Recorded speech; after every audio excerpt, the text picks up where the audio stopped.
Hey everybody, it's Glenn back with another Clash Royale analysis video. This was a game that when I was playing it, I was really just, it just really racked my brain, and it forced me to write some notes here that I want to share with you all today, because I'm hoping that my experience with this game, and it's just a ladder game, but my experience with this game will help you moving forward. So let's just get into it, and I'll explain exactly what I'm talking about here. So I don't have anything to start with in my traditional lineup, but thankfully they run a barrel, so I can just zap that, and then we'll take some damage. Then they bring skeleton barrel, so I'm not sure what I should be countering with, so I'm just going to run hut. I know skeleton barrel got the big update, so they run poison now. This is going to take Tesla down pretty much, or hut here. I decided it's a good time to run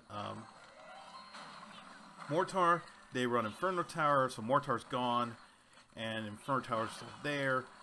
Here come the Spirit Goblins.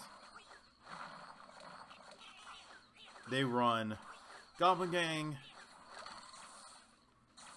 So Tesla gets rid of a couple of them. They have a couple Spirit Goblins left. They do damage to the tower. It's fine. Or I shouldn't say it's fine, but they do damage to the tower. And here comes Mega Knight way in the back. And I'm leaking elixir. I'm not sure what to do, so I just put down an Inferno Tower, knowing that I'm going to be losing a lot of its HP. So it's a good opportunity for them to run barrel. Inferno Tower is going to take a massive hit with poison. So I got to run cart. Here comes bats. Tesla, and Mega Knight's doing a lot of damage to the cart. They run Goblin Gang, and this is where we are with 1:23 to go. And I remember this game. This is why I picked this game. I remember saying to myself exactly at this point in this game, I don't know what just happened. Really, because I didn't feel like I was, like in most games I play, I will just really go through the idea of, okay, they play this, I play this, or I start with hut and then I build from there, and I play mortar and then I play cart, and it was just kind of this weird game where I really don't know what happened, and I just felt so lost. But thankfully there was this pause in this game.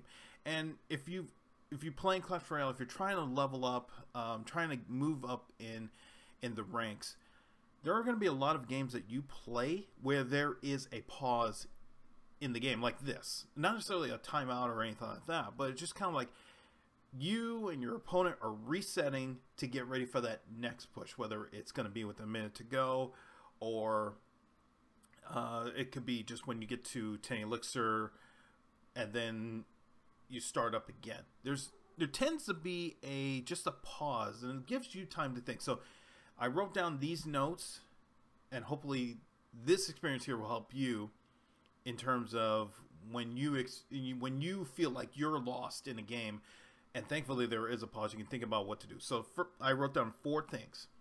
Number 1, think about the cards you have right at this moment, and are you set up for double elixir? So right now we're not in double elixir, and I have to think about the cards that I do have. So I'm about to get hut. I have mortar, so if I'm really aggressive, I can play mortar and Inferno Tower.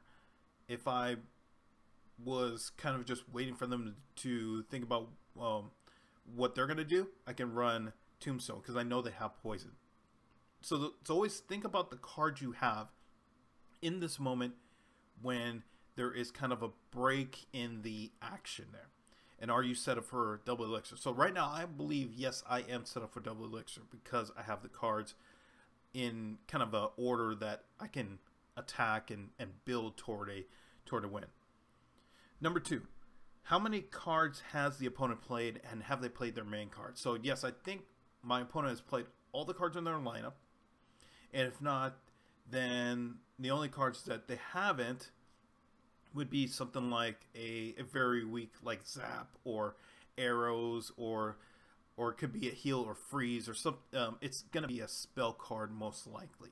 So in this case, they haven't. I don't believe they've played arrows yet, but they've played pretty much their main cards. They played Goblin Barrel, they played Mega Knight, and they played Skeleton Barrel. Number 3, are you leading? Are you trailing? And in this position, can you think about what you're going to do to win in regulation, or will it go to extra time to get the win here? So right now, the only thing when I played this game, the only thing that really came to mind was that I wasn't sure exactly what happened, and I know I was trailing, but I was set up. So going back to number 1, think about the cards you have at the moment.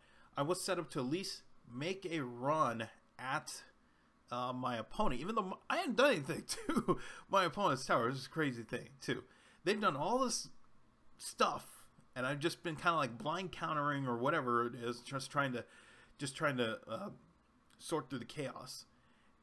And I know I'm trailing, and yeah, it's possible I can win in regulation. It's probably going to go to overtime, because that's what a lot of the games I play do. They go into extra time. That's fine. I know I still have a chance here. And number 4, the last thing. What's the best card you can play and win? So I know for sure that because we're in this pause, I can start building, and I know that playing Goblin Head is probably going to be my best play at this moment. Unless they attack first, and I know I have Fireball or whatever the case is. So I'll revisit these at the end here. So let's get back into the game. So there's this big pause, and like I said, I was just kind of like, what was happening? But okay, we just restart. We play Hut, and then figure out what to do next. So they run Barrel. I have Fireball.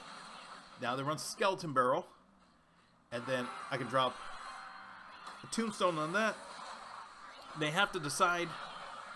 They play Poison on Hut, and I said to go now with Mortar. They bring Mega Knight, and this was probably, yeah, I did have, I believe I did have, yeah, I did have Inferno Tower. I thought they were going to play Goblin Gang ahead of it and not Mega Knight, but, you know, sometimes that's just, you just have to guess, and that's the case. So they have arrows, they wiped everybody out. I have to play Cart now because they wiped everybody out, and so Cart's going to be gone. Here comes Barrel. Now, I'm not worried about, now I know Skeleton Barrel now is very scary. It's a very, that buff they did for Season 10 is really, really good. But in this case, I'm not having to, like, worry about it because I do have a building that it can just drop itself on. It's still, there's still plenty of time. So I can think about what to do next in this situation. Play Hut. And I thought about playing Tombstone because I didn't want to get rid of that Fireball. I felt like I had to save that Fireball for something, and that may have ended up being the biggest mistake in this game. So I run Mortar again, and they run Inferno Tower. So we get rid of that, and at least we can get a shot on the tower. So slowly we're starting to pick things apart. Arrows to get rid of everybody again. Card's gone. And so I played this. So the reason I played this Tombstone up is because I was guessing that Skeleton Barrel was going to be coming, and so it's going to be a blocker for Mortar. So I'm going to have to figure out what to do on the right side of the Mortar, because that's what I'm thinking they're going to be targeting. So let's play. We dropped both our defensive buildings at the same time, and we can still get a shot on the tower. And so now I got to run Hut. So, and I should mention this too, because I noticed this as well. They played Poison up. So, had they just kept cycling Poison at the Princess Tower, perhaps this game is over earlier. But they were really fearful of that Mortar. So them playing Poison up there really was. I thought that was really questionable. So they bring Mega Knight and Barrel now, and they play this Goblin Barrel way in the back. And I thought, okay, if they play that way in the back, I might have a chance here. So let's play Cart, get rid of them. I still have a Hut, and you can bring Mortar at the same time. So Cart's going to get there with Hut. They play Poison at the bridge again, And I want to get rid of that Inferno Tower as much as possible. Have those skeletons worry about cart. And we get a shot on the tower. And look at this. After all of this craziness that's happened, we have a minute to go. And we're really just one fireball away from tying the game. So that pause back when there was a minute 23 left in regulation, just really, I thought it was like kind of the best thing for me in that moment, because I just wasn't sure exactly what was going on. And now I was able to just kind of get in the focus and think about, okay, this is, I can slowly build. We're a fireball away from at least tying the game, but let's go for it now with Mortar. They play poison up, but they play poison. This is the best poison they played in this situation here, because it attacks the Princess Tower and Mortar. They were playing poison way higher than they should have. So I thought that was a really good poison. And when I saw this Goblin Barrel, I was thinking, oh, they're gonna go after the Princess Tower. I'm just gonna have to be ready with Fireball. But if you look at the trajectory, they went after the Mortar. They were really scared of Mortar. Here comes Skeleton Barrel. I wasn't expecting Cart to make it over the bridge. I'm really just, I really want that, really want Mortar to finish this. And it couldn't get a shot on the tower, but that's fine. We have Cart getting there, but they bring Inferno Tower. And this backdoor defense, really, I thought that was really good by the Inferno Tower there. They missed that, the Skeleton Barrel was right in the range of that Inferno Tower. So that was quick. Now maybe I didn't have to do that because of all the buildings in that area. It was just going to drop anyway. So I really didn't have to worry about that. But it was really good to see that in that specific moment there. So I'm hoping we just get one shot on the tower. And we do. So now we have the lead and a fireball. And this, I was looking at Mortar in this moment with Mega Knight. I'm thinking, okay, they spent 7 on Mega Knight. We got a shot on the tower, which means if Mortar can get one more shot on the tower, we should be safe. But guess what I forgot? They had Barrel in their cycle, and I had nothing to counter it. And that was the game. So really all I had to do was just sit back and not use Fireball. Now in that instance there where there was 10 seconds left, I was thinking, okay, just go for it, completely sell out, and let's try to get the win. Saving that Fireball probably would have been the best play in the end there, because it would have gotten rid of the goblins from Barrel, and that would have sealed the win. So it was a crazy game, and I was thinking to myself, there was no way I probably should even had a chance of even being close to winning that game, given what had happened in the first minute and a half of it. But somehow we battled back and just got the win. So I talked about that pause, that break in the game where my opponent and I were kind of just resetting, thinking about, okay, what are we going to do next? What's the next plan? So I talked about it earlier. I'll just recap it for you here.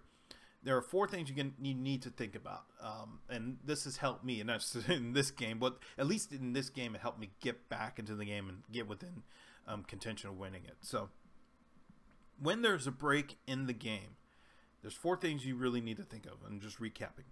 The first is think about the cards you have at that moment where you're just kind of reassessing exactly what's going on. Think about the card you have, and are you set up for double elixir if you're not there? If you're not there in the double elixir time yet, so think about that first. Number 2, how many cards has your opponent played up to this point in the break? Have they played all the cards? Have they played their main cards? Have they played their win conditions? Think about all the cards they have played. Maybe they've only played 5 cards, and you still have to think about, okay, what are the other 3? If you know what the other 3 are, you're good. If they've played all 8 cards, and you're thinking about, okay, what could they run next? Think about what cards and how many cards your opponent's played. Number 3, are you leading? Are you trailing? Can you win in regulation? Can you do you have to go into overtime to win it? What is your kind of status at this moment? And that'll help you think about what you need to do going forward. So that goes back to number 1 in terms of the best card you need to play as you prepare for this next set of attack or defense, based on whether you're leading or trailing. And number 4, what's the best card you can play and win? So